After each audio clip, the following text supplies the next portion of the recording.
नमस्कार, मैं हूं प्रियांशु श्रीवास्तव। भारतीय राजनीति में कहा जाता है कि वक्त और किस्मत कब पलट जाए किसी को नहीं पता, लेकिन बहुजन समाज पार्टी और मायावती के साल 2026 कुछ ऐसा लेकर आ रहा है जिसकी कल्पना शायद काशीराम ने भी नहीं की होगी। राजनीतिक गलियारों में चर्चा तेज है कि 2026 बसपा के लिए अब तक का सबसे बुरा साल साबित हो सकता है। वजह यह है कि आजाद भारत के इतिहास में पहली बार ऐसा होने जा रहा है जब देश की संसद के दोनों सदनों यानी कि लोकसभा और राज्यसभा में बसपा का एक भी नुमाइंदा नहीं होगा। यानी संसद में नीला झंडा पूरी तरह गायब हो सकता है। कहानी की शुरुआत होती है 2014 के लोकसभा चुनाव से। वो चुनाव मायावती के लिए किसी झटके से कम नहीं था। यूपी की 80 सीटों वाली बिसात पर बसपा सिफर यानी कि जीरो पर सिमट गई। एक वक्त था जब बसपा के बिना केंद्र में सरकारें नहीं बनती थीं, लेकिन आज लोकसभा में पार्टी का खाता तक नहीं खुला। लोकसभा से तो बसपा पहले ही बाहर हो चुकी है। अब सारा दामोदार टिका था राज्यसभा पर। अब जरा गणित समझिए। फिलहाल संसद में बसपा की आखिरी उम्मीद बनकर टिके हैं रामजी गौतम, जो राज्यसभा सांसद हैं। लेकिन 25 नवंबर 2026 को उनका कार्यकाल खत्म हो रहा है।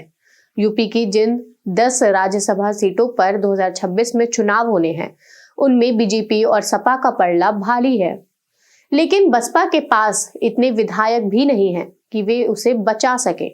वो अपने किसी भी सदस्य को दोबारा राज्यसभा भेज नहीं सकते। इसका सीधा मतलब ये है कि नवंबर 2026 के बाद संसद के किसी भी सदन में बसपा की आवाज सुनाई नहीं देगी।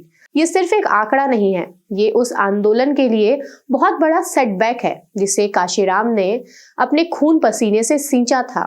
ये हम सब जानते हैं कि संसद में जीरो होना क्या मतलब रखता है। संसद वो मंच है जहां देश की नीतियां बनती हैं। जब वहां आपका कोई सांसद ही नहीं होगा तो दलित अस्मिता और बहुजन समाज के मुद्दों पर आवाज कौन उठाएगा।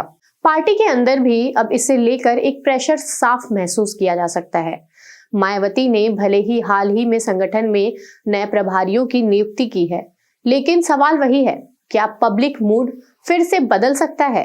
क्या मायावती के उत्तराधिकारी आकाश आनंद उन युवाओं को फिर से बसपा से जोड़ पाएंगे जो अब धीरे धीरे दूसरे विकल्पों की तरफ देखे जा रहे हैं? देखिए, राजनीति में हार जीत चलती है, लेकिन बसपा के लिए ये अस्तित्व की लड़ाई है। 2026 का ये जीरो होना बसपा के लिए एक बहुत बड़ी चेतावनी है।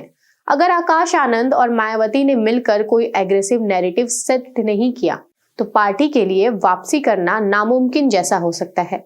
विपक्षी दल भी इस स्थिति को बहुत करीब से देख रहे हैं, क्योंकि बसपा का कमजोर होना सीधे तौर पर यूपी के त्रिकोणीय मुकाबले को बीजेपी वर्सेस सपा बना रहा है। बसपा का इतिहास बड़े बड़े संघर्षों का रहा है।